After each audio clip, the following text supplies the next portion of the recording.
Here they are in their natural habitat, the most useless of useless eaters. Ah, yes, here we are, the most useless of useless eaters. I would be offended if it weren't true. Oh, absolutely. Boog, when we talk about this satirist robot, yeah, I want listeners to understand that we're not alarmed about the robot itself. No, it's not the robot. Remember what Jesus said in Luke 17, as it was in the days of Noah, so shall it be also in the days of the Son of Man. They did eat, they drank, they married wives, they were given in marriage, until the day that Noah entered into the ark, and the flood came and destroyed them all. He's referring to Genesis chapter 7. Keep in mind, Noah was called into the ark well before the floods came. Right. 7 days before. 7 days. Yeah. How long does the tribulation last? 7 years. Interesting. Yeah. What were they doing? They weren't paying attention. Yeah. Do you think they noticed that Noah was gone? You know, I'd venture to say they didn't. They probably didn't notice. They probably didn't care. Why? Because they were busy. They were eating. They were drinking. They were making marriage. They were being given in marriage. They were doing all that.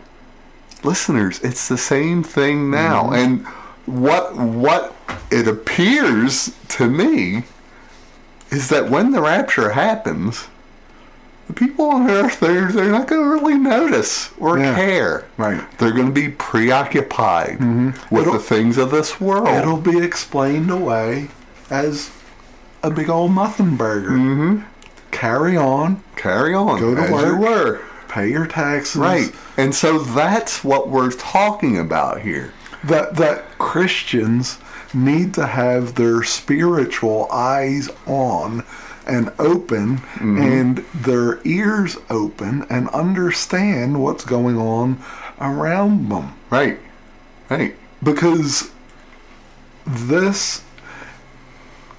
it's the biggest problem in modern Christianity, where we've turned the gospel, the things of God, into a life improvement hack. Right. And it completely removes the spiritual side of things. Yeah. Right? And the problem is we become insensitive. Yeah. We're not paying attention. That's dangerous. Yeah. Romans, but Paul talked about it in Romans chapter 1. He said, because that when they knew God, they glorified him not as God, neither were thankful, but became vain in their imaginations, and their foolish heart was darkened. Professing themselves to be wise, they became fools, and changed the glory of the uncorruptible God into an image made like to corruptible man, and to birds, and to four-footed beasts, and creeping things. Interesting. That Four-footed beast. I used to think that Paul was just there giving a list of individual things that we worship. Well, we worship other men, we worship birds, we worship four-footed beasts, and we worship creeping things. But maybe it's not. Maybe it's one thing. Yeah. Maybe it's a creature of our making. Yeah. A creature that we create with all those different attributes in one. What if it's that? What if we make this thing, whatever it is, and we say, look at what we've done. Look at the image. Combining corruptible man and a four-footed beast. Yeah. He's not describing a robot. He's describing what a darkened heart always builds. Always. Something that can replace God. Who was it that said, the human heart is an idol factory? Somebody said that in history. I think it was the C.S. Lewis guy. Was it? Or somebody, okay. Somebody like like that. Yeah. And again, professing themselves to be wise, right? Look what we've done. Right. Look at this amazing creature that we've made. Aren't we brilliant? Right. Aren't we just... Mankind can do anything. Right. That's the message, that humanist message. What you perceive And believe you can achieve. Yeah, that's Thank it. you, Mr. Hill.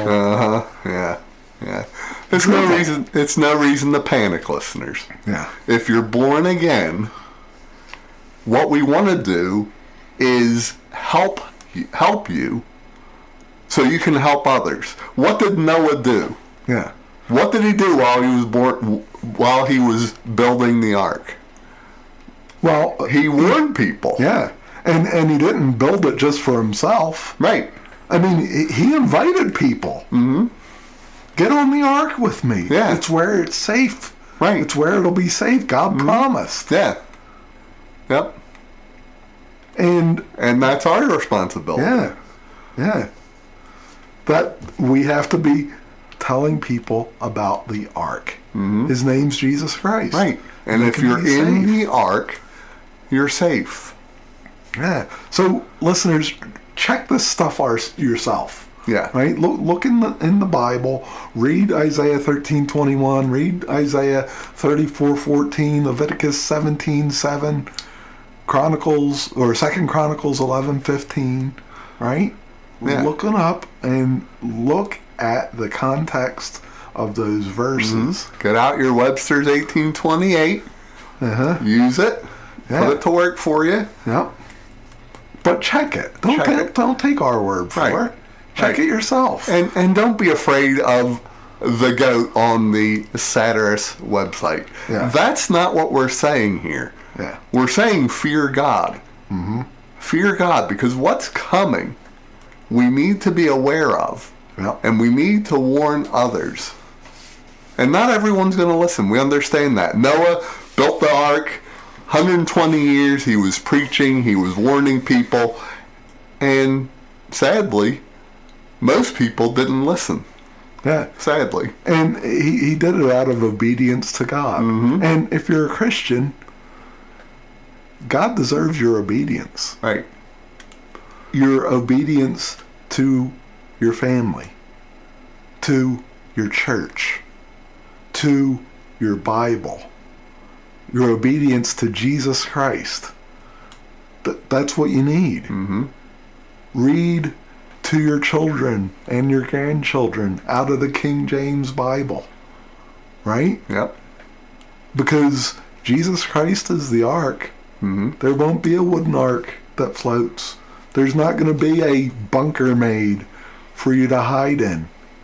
Jesus Christ is the ark. He's the safety. Mm-hmm. That's what he is. So the modernists, they can take a word out of translation like they did, right? But they can't take it out of the book because God said he would preserve his word. Mm-hmm. And he has. That was the promise that God made. And that's what we see in the King James Bible. Yeah. Yep. Well, Boog, absolutely.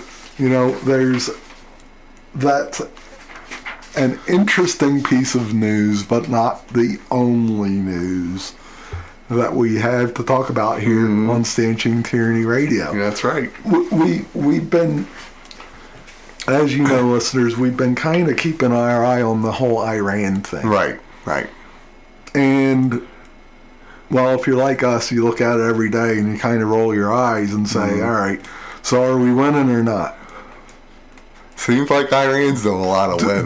Do we have the Strait of Hormuz closed? Or do they have the Strait of Hormuz? Now, granted, you can't trust what Iran says. Yeah. But I'm not convinced that I can completely trust what our government says either. Yeah. And here's a great example. Remember, some months ago, we talked about the Board of Peace. Mm-hmm. Yeah.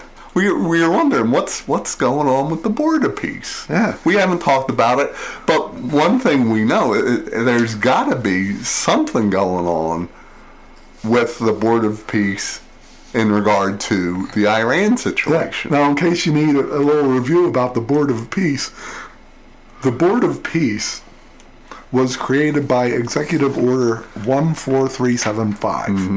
And it established this board that basically oversees the whole Gaza conflict and all that over there in Israel. Yeah, it was endorsed by the UN Security Council, this Board of Peace. Yeah, in Resolution 2803. It was endorsed by them. Yeah. By the UN. Right. But something happened recently, Boog. That's right. Yeah. Marco Rubio announced to the Senate Foreign Relations Committee that the Board of Peace is being converted to an INGO. What is that, Boog? It's an international non-governmental organization. Right. Now, remember when the Trump administration was against NGOs? Yeah. Well, apparently they're not against all NGOs. Yeah. Just certain NGOs, because this Board of Peace was converted into an international non-governmental organization. Now, what does that mean? Well, it means that a public international organization, UN-style member states group was with the guardrails therein. With the UN, congressional oversight, UN, not oversight perhaps, but, some sort of influence anyway, right? Right. What happened to that? Gone. Because now it's a private, non-governmental organization. And so the guardrails are gone. The original intent was that the Congress would have the oversight of the $10 billion in U.S. taxpayer money that was invested in this thing, and the the additional $7 billion that the Gulf states pledged to this Board of Peace. Right? That was the original intention. Right. But now it's gone. Yeah, forget all that, because it rechartered itself from under oversight. Yeah.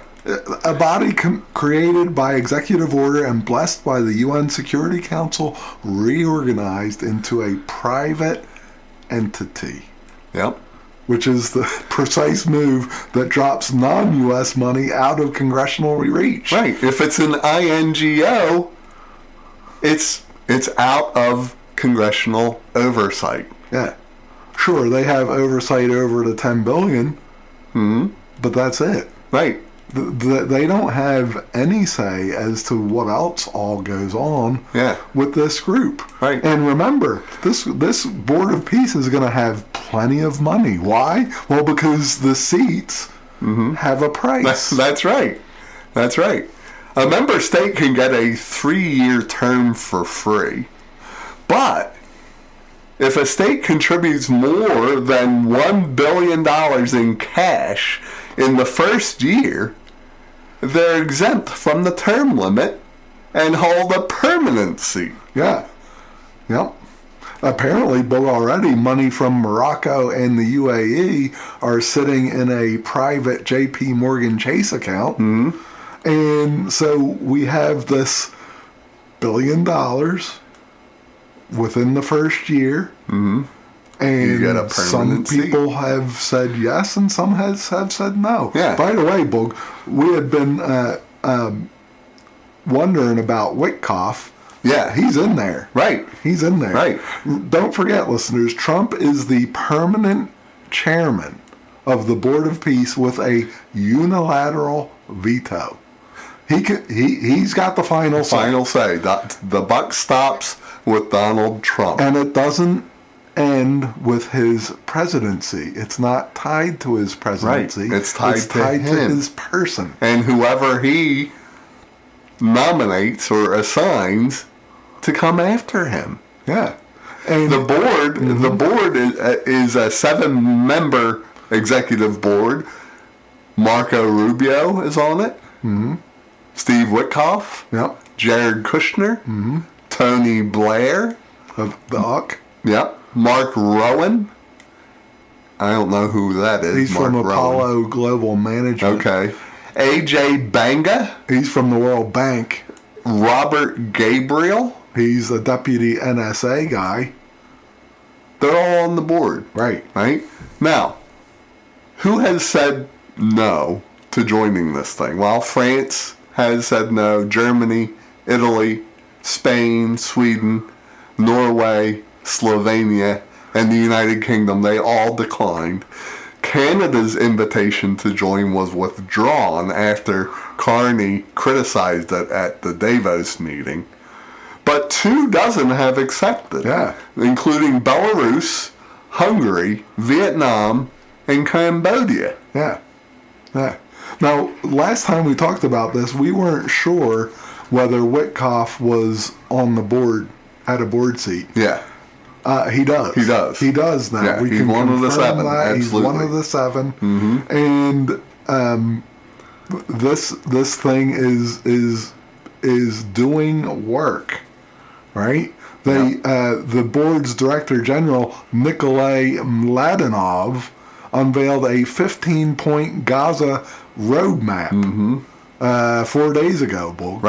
Right. And it includes civilian principles, a security transition, deployment of the International Stabilization Force. But was that the name in the Left Behind books? Was that the name of it? I don't remember either, but it just sounds kind of funny, familiar to me. Yeah. Alongside an IDF withdrawal with reconstruction tied to, quote, verified stability. Well, here's the problem. Yeah. Benjamin Netanyahu rejected it, and he did so publicly. He said, quote, Israel rejects the 15-point Gaza document proposed by the Board of Peace. Yeah. No withdrawal until Hamas is genuinely disarmed. Yeah, now I speculate, Boog, that Netanyahu and Trump aren't getting along. There's some talk in the interwebs that Israel might go after Iran their own self because Netanyahu's tired of the United States seeming impotent. Yeah, well, right. We'll see. We'll see. But understand what we have here. We have an unelected body with no electorate, no term limit. And no congressional oversight now. And $1 billion price of admission proposed to govern a territory. Yeah. And the actual government that has sovereignty over that land said no. Well, interestingly enough, Boog, you know who said yes, that it's a good plan? The terrorists. Yeah. Hamas. Right. Hamas likes the deal. Yeah. What is that? What is that? Well, you know, this Board of Peace isn't exactly the ambition that we said it was in April. Right. At least not yet. But it is becoming increasingly clear that Donald Trump is indeed a different flavor of globalist. Yeah. Right. Yeah. Right. Yep. That's for sure. Yeah. Speaking of globalist, Boog, there was a story about a conflict of interest that came from Drop Site News, and they reported that a senior Iranian official said that Iran passed a private message to J.D. Vance during talks at Lake Lucerne, warning that Kushner and Witkoff were abusing their inside access, using diplomatic developments to move markets rather than close a deal. Yeah. Iran said that they estimated that $9 billion in insider profits were made, and floated that $4.5 billion be allocated to them. To the Iranians. That's all right if they made $9 billion. As long as they share, then we won't make a big deal out of it. Vance completely denied it. Okay. And the White House denied it too. But even Fox, that Brian Kilmeade dude, even he said that Kushner and Witkoff shouldn't be leading in the Iran talks. Right. And now, understand, this is Iran's claim, so we can take it for what it's worth. But, Well, we do know they've been throwing around this whole $300 billion reconstruction fund, yeah. and that's not nothing. Yeah. You know, I mean, that smells of the same format that they're using in Gaza. Yeah. To make the what was it, the 21st century city or Yeah, whatever, you know? Yep. Yeah. So we're still watching this whole Board of Peace Gaza thing, and we'll bring you news as we find it. I don't think there's anything beyond that right now, but who knows? Yeah. Who knows? But Boog, speaking of Kushner, Boog, yesterday there was a sale of the Los Angeles Lakers. Oh, I didn't realize they were on the market. Yeah. You apparently you missed your opportunity. Apparently. And you are a big basketball fan. Oh, yeah. I love the sports ball. Well, anyway, a partnership bought the LA Lakers from Mark Walter for $12.5 billion. Wow. Which is the highest price ever paid for a sports franchise. Wow. The guy only owned it for 14 months. Wow, really? And he bought it for $10 billion. So he made a cool what? $4 billion? No, $2.5 billion. Oh, I wish It's you an would. honest day's work.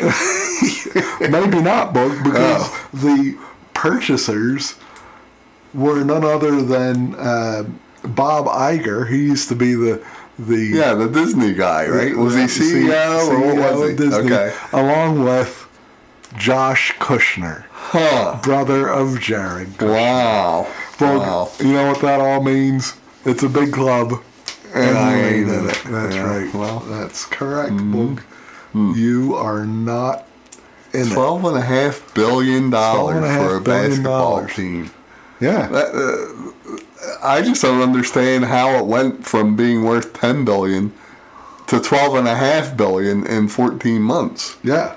I don't get it. Yeah. By the way, before we move completely away from the Iran topic, Boog, a headline from Harbinger's Daily. Yeah. Headline: Israel was just directly threatened by a nuclear-armed Islamic nation, and it's not Iran. Huh. Fella author. Well, I guess it couldn't be Iran, right? Because we obliterated them, right? Correct, Boog. Yeah. We completely obliterated. So who was that? I mean, Well, who else? The author was Eric Stackelbeck, and he says that Pakistan. Oh. Yeah, Pakistan has nukes, right? Yeah. Them in India. Them in India. Pakistan is Muslim, is it not? It is. They have approximately 170 nuclear Wow. warheads. That many? Yeah, and they're the only Islamic nation that actually has any nuclear bombs. Well, Right? that's troubling. Well, the troubling thing is, over the weekend, the Pakistani Defense Minister Khwaja Asif made some very disturbing comments about the Jewish state. He said this: Israel is an illegitimate state and a threat to the entire Muslim world. Wow. He then demanded all Islamic nations unite militarily against Israel, especially over the Palestinian issue. Wow. So this is the defense minister of Pakistan, who has 170 nuclear warheads. Yeah, and he Wonderful. made these comments as a new defense pact was announced between Pakistan, Turkey, and Saudi Arabia. I heard about that. Yeah. What they call it? The Mecca Defense Pact or something? The Mecca Joint Defense Agreement, which says that any armed attack against any one of the three states shall be regarded as an attack against them all. Wow. Well, okay. That sounds So familiar. hasn't Iran or the Houthis been attacking Saudi Aramco refineries? Yeah. So are they going to fight back based on this pact? Well, here's the other thing. Well, isn't Turkey, aren't they a member of NATO? Yeah, they are. So how does that work? Well, they made a new group. All right, but it's called MITO. MITO. Yeah, Middle East TO. Right. Mm-hmm. Okay. Yeah.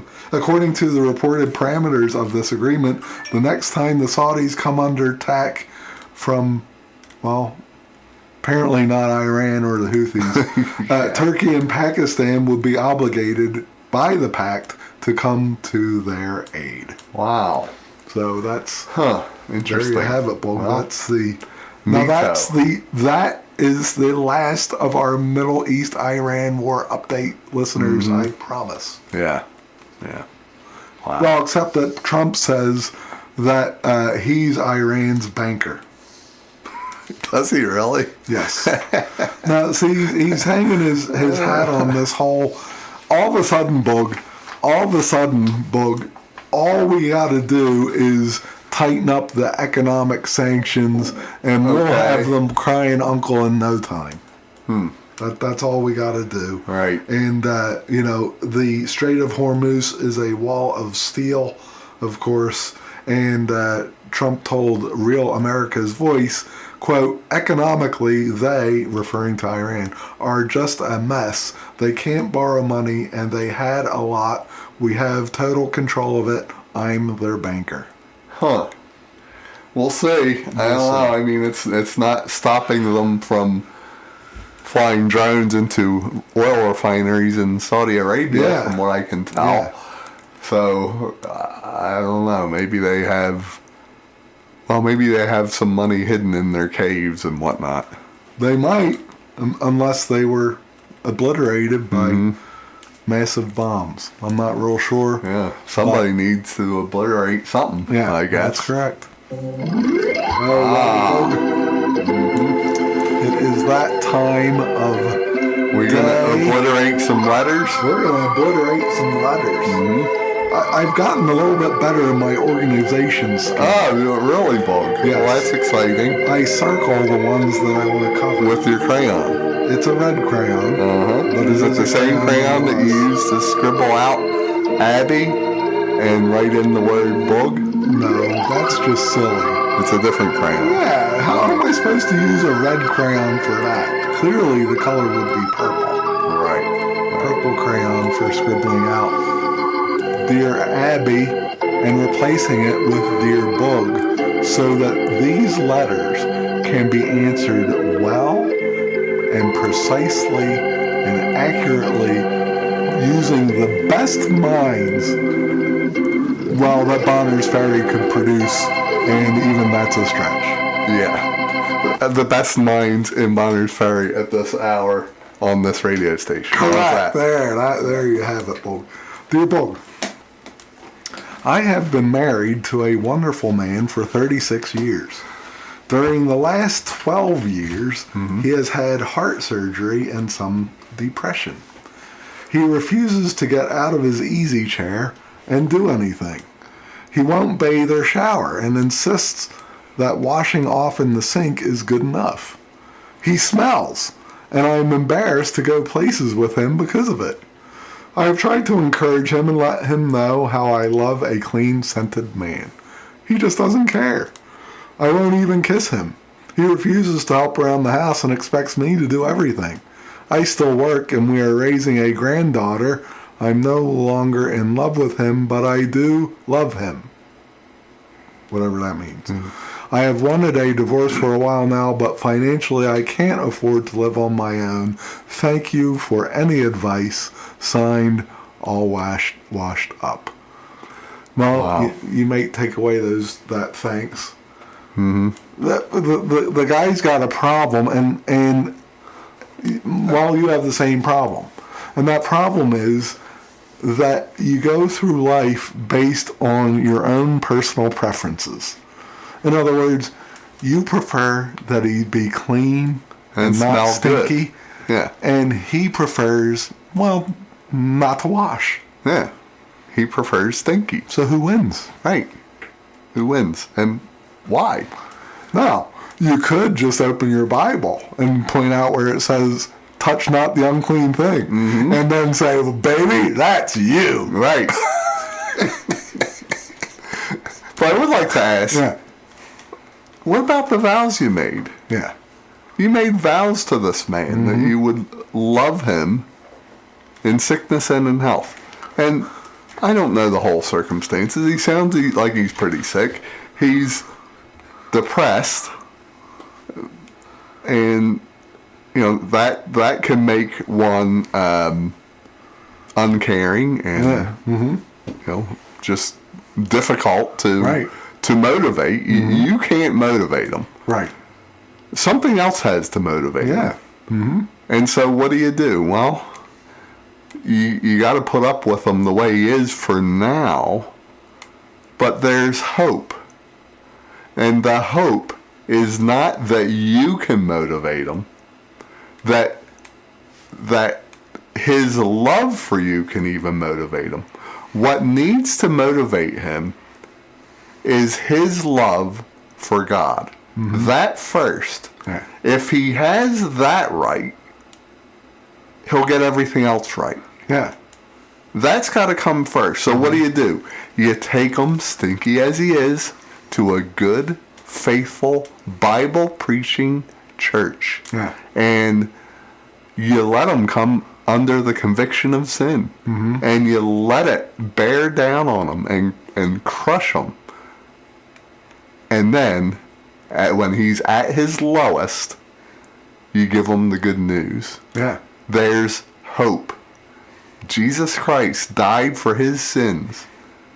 Died to make him a new creature. Died that he might have everlasting life. And he can do it. And if he'll believe that, he'll put his faith, his trust in Jesus Christ and believe his word, then he'll be made a new creature. And the love of Christ will constrain him to do what's right. Because he'll want to honor you. He'll want to, yeah. Make sure you tell him when you're on your way to church. We're going to go and we're going to sit in a pew, but that doesn't mean we have to take it literally. Right. Right. That's good advice. Dear Thank you, Boog. Boog. Yeah. Dear Boog, I suggested to my husband that he invite his nephew Ryan, age 26, to stay with us. Ryan definitely needed some male direction. Okay. He was homeless, jobless, and didn't even know how to apply for a job. Ryan is not mentally challenged. He simply was never taught anything until he was thrown out on the street with no skills. Once Ryan moved in, I realized how big a mistake we had made. Mm-hmm. He got a job because a relative was able to get him hired without even so much as an interview. He doesn't make enough money to move out on his own. He sleeps all day and plays video games all night anytime he's not at work. Ryan doesn't shower, doesn't do his own laundry, and leaves dirty dishes all over the room he sleeps in. The room smells horrible. On top of that, my clothes closet is in that room. There's no other option for my clothes. I'm worried his body odor and dirty clothes will soon make all my clothes smell as well. This was meant to be a temporary situation until Ryan had saved enough to get his own place. However, he makes no effort to save toward that end. Yeah. I wouldn't intervene if it weren't that he is diminishing my quality of life. Oh. I was all in for helping him out, but I can no longer live under these conditions. My husband keeps saying he'll handle it, but doesn't.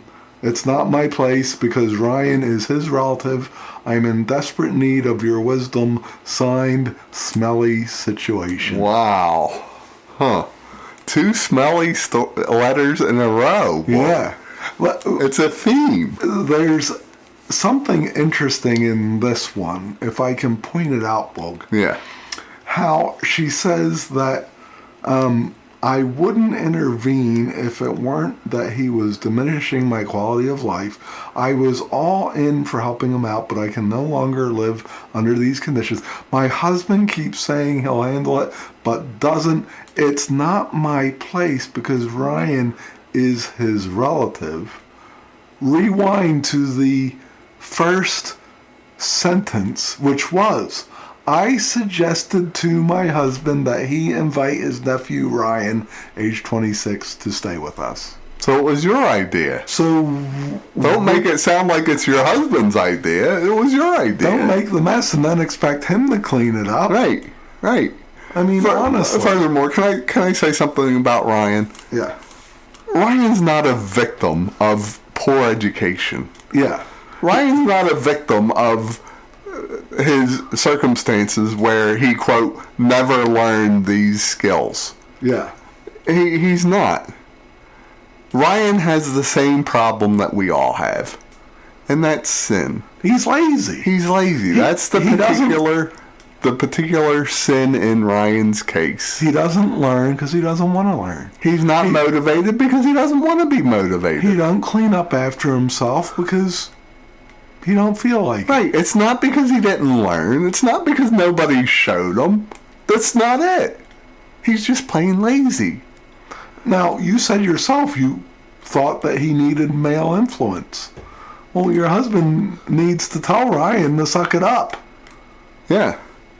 We would agree with you in that regard. Yeah. That your husband should handle it. Right. He's the man of the house. The thing is, he should have handled it from the beginning. Right.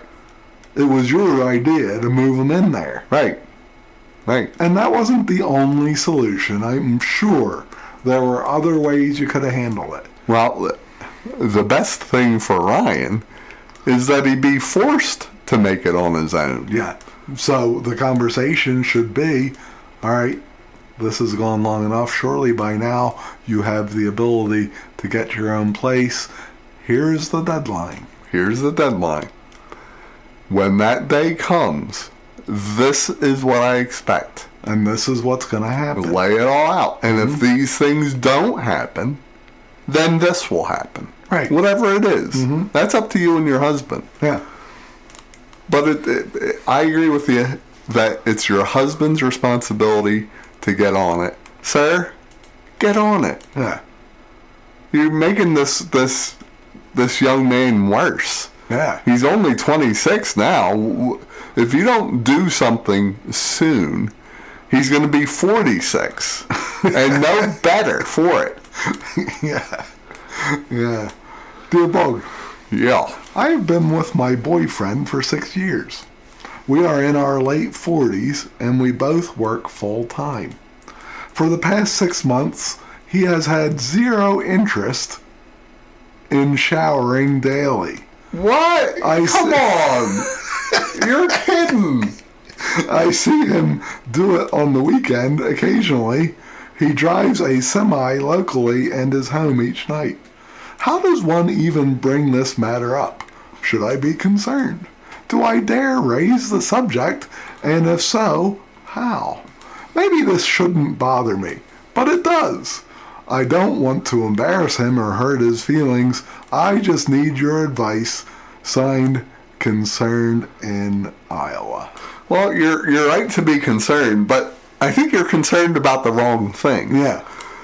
You should be concerned in that you've been with this guy for 6 years. Living as if you're married when you're not. And you can't even say to him, listen, the stinkiness has to go. Right. You can't even say that to him. What gave you the idea that a man who can't commit to regular bathing was a good catch, a good find, a high caliber guy? In her defense, she said that this has been the last 6 months. Okay, I guess I'll give her the benefit of the doubt and believe that. Right. But I'm sure there were warning signs. I'm sure things were headed in this direction. Well, the first warning sign should have been whatever the conversation was that led you both to want to move in together rather than get married. Yeah, right. Because if the conversation went like this, well, it's only a piece of paper, it really doesn't matter, then the conversation could go like this. well, it's only soap and water. It really doesn't matter. Yeah. Right? That's right. I mean, that's, again, it's a preference issue. Mm-hmm. You prefer it nice and tidy and smell good. He prefers rather slovenly and stinky. That's what he prefers. That's the way it is. Yeah. So what do you do? Mm-hmm. We're not going to tell you to marry the guy, especially if he's smelly. So move out. Right. Easy. You're not married to him. Mm-hmm. So you say, listen, I'm moving out because you smell. Right. And maybe someday you won't smell so much because you'll get your hygiene act together. Mm-hmm. If that's the case, maybe we could entertain being married.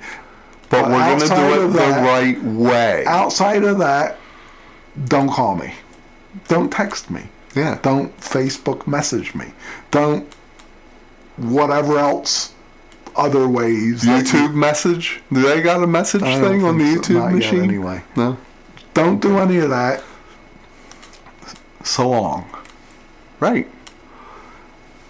That's all. At this point, it's pretty easy for you to do that. And may we make a suggestion? Do that, and then join yourself to a good, faithful, Bible-preaching, Bible-teaching church that'll help you. That'll help you. Salvation first, and then sanctification. Yeah. That's what the church does. Mm-hmm. So get on it. Yeah. Dear Boog, our son, this one has no olfactory messaging whatsoever. Ah, very good. Boog, I can promise you that. Good. Dear Boog, our son, daughter-in-law, and only grandchild live 1,400 miles away. Wow. We are able to see them only about 3 times a year. We have a warm, wonderful relationship. When we last visited, I noticed a picture in his room of our grandson, who is a 1.5 years old, with his babysitter. There are no pictures of us with him in the entire house.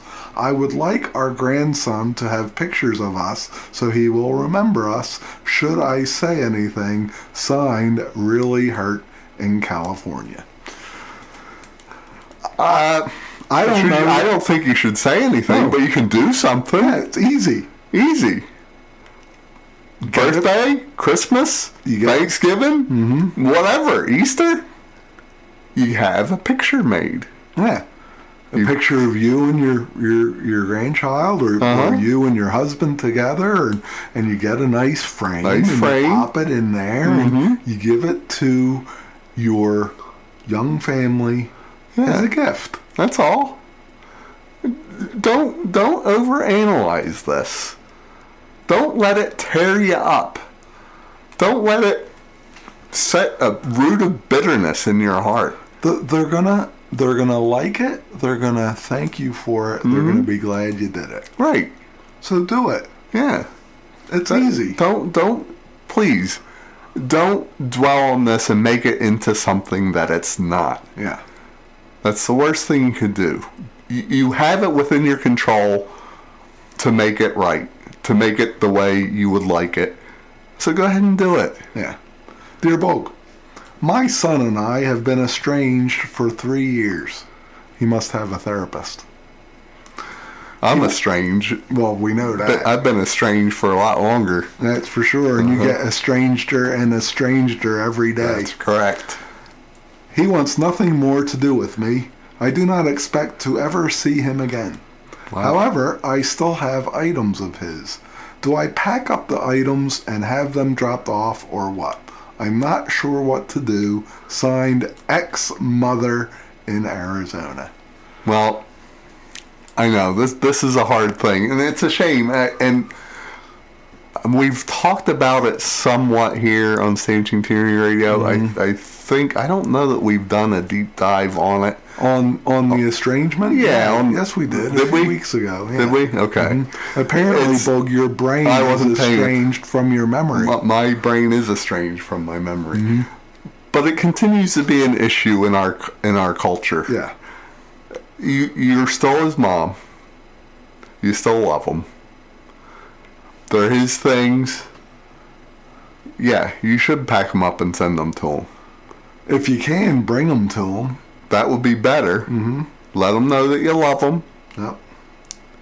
But that's the best thing you can do. Now, is that going to make everything better? No. No, it's not. But he'll have no reason for accusation against you. Yeah, if you're doing the right thing. I mean, we don't know the details, but he could get angry and bitter either way you handle it. Right. He could get angry and bitter, saying, "Oh, my mom had all my She's stuff. got my stuff. She won't give it back." Yeah. Or he can say, "Oh, my mom doesn't want to see me ever again, so she dropped off all my stuff." And the thing is, you can make it clear when you do it. Tell them, I just wanted to bring you your stuff because I thought you might need it. Mm-hmm. It's yours. It's not mine. And this is in no way a severing of our relationship. It's just I thought you might need these things, and I care about you. I love you, and here you go. Here's your stuff. Mm-hmm. So please don't think anything else. Yeah, and just leave it at that. Yeah, that's what you should do. But understand something here. These estrangements are getting more and more, and they're becoming that way because of the culture that we're in. Right. We have this priesthood of the expert class that actually promotes family destroying families. Yeah, because it's satanic. We talked about it before. It's all part of the agenda. Yeah. The materialist, Marxist, communist agenda, it's satanic. Mm-hmm. Destroy the family. Why? So that they can step in the family's place and do what the family should do. Mm-hmm. They increase dependency upon the government. Right. And that's what they want, because with that dependency comes control. Mm-hmm.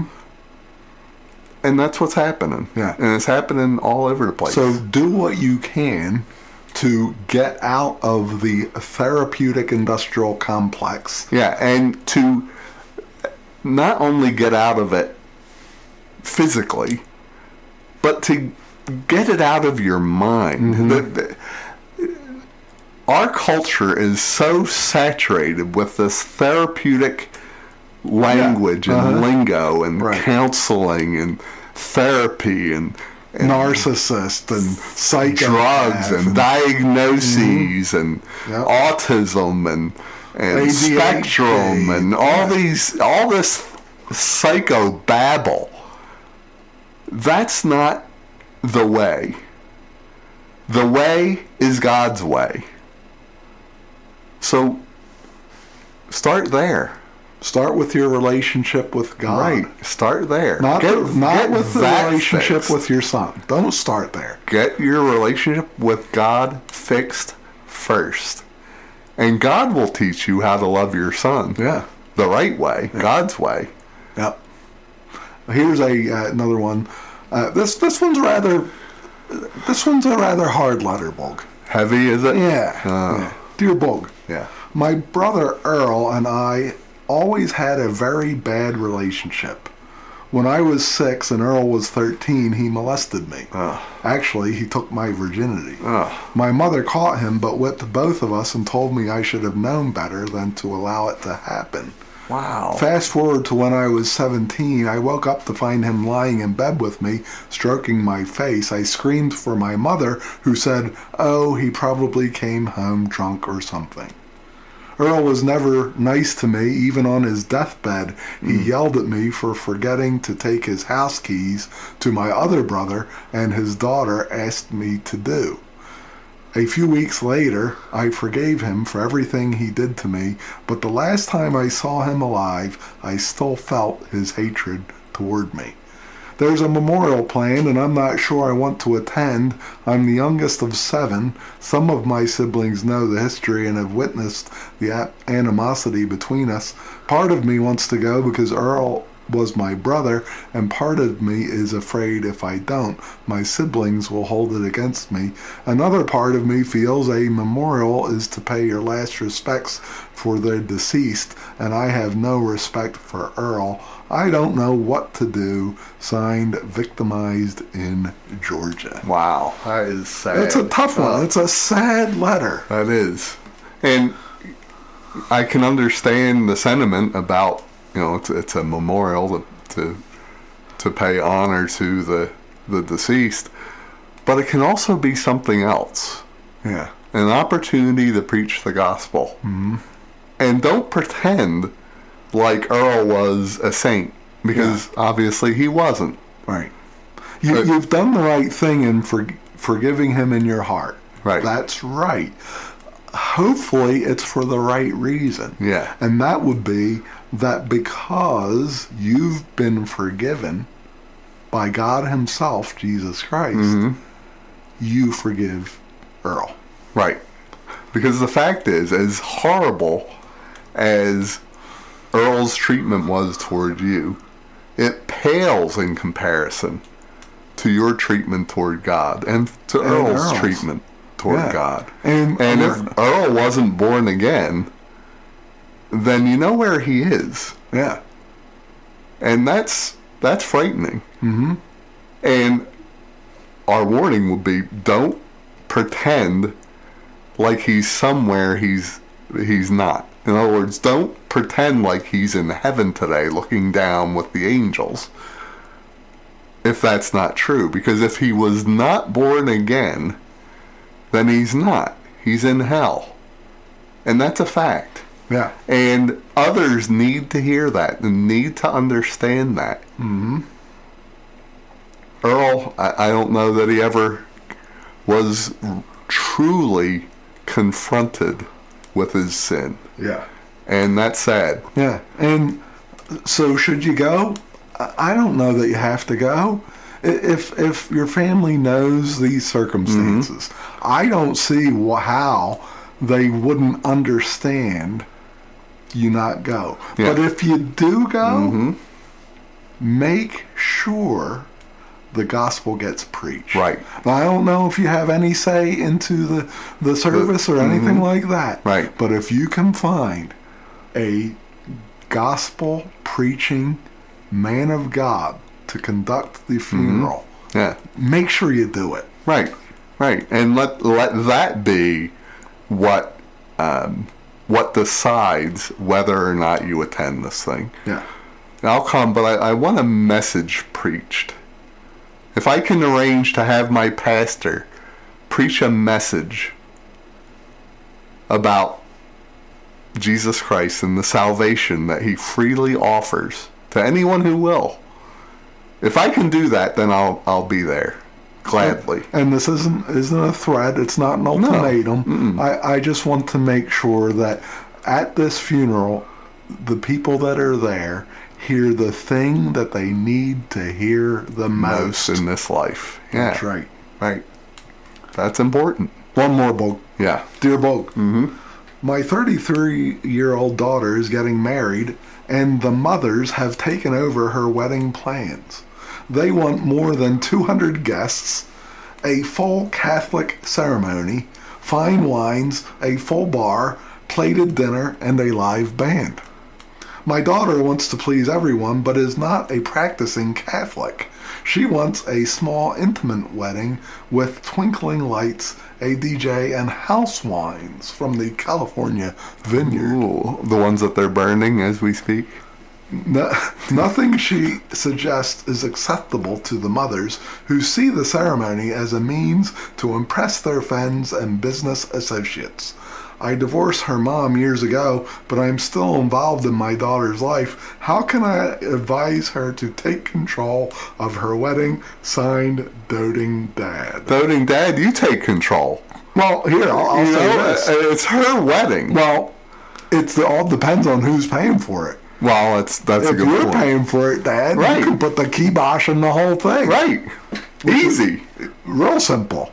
But if the mothers are paying for it, well, you're going to then it's their thing. That's their thing, and there's not much she can do about it other than put in her preferences. Right. And well, yeah, hopefully they're not paying for it. They're just being, they're interfering where they shouldn't. Well, and if they're not, well, then the solution's easy. Mom, I don't have the money to pay for 200 people a fancy dinner. Right. Or the dad, if he's paying for it, listen, I'm paying for it. We're not doing all this. She doesn't want all that, and we're going to do it the way she wants it. Can we say this? Ditch the wine. Ditch the wine. It's poison. You're really going to serve people poison at a wedding? Don't serve people poison. Don't do that. It's ethanol. It causes cancer throughout the body. It shrinks your brain volume. It's 6 o'clock. We'll see you next week. Stanching Tyranny.